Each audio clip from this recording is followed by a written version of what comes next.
Два друга много дней шли по пустыне. Однажды они поспорили, и один из них дал пощечину другому. Последний, чувствуя боль, но ничего не говоря, написал на песке: «Сегодня мой самый лучший друг дал мне пощечину».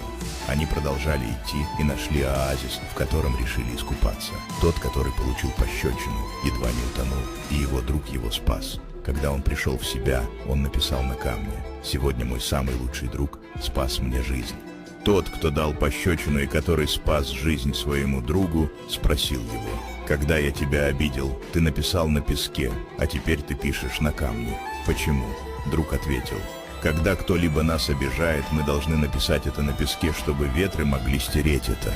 Но когда кто-либо делает что-либо хорошее, мы должны выгравировать это на камне, чтобы никакой ветер не смог бы стереть это.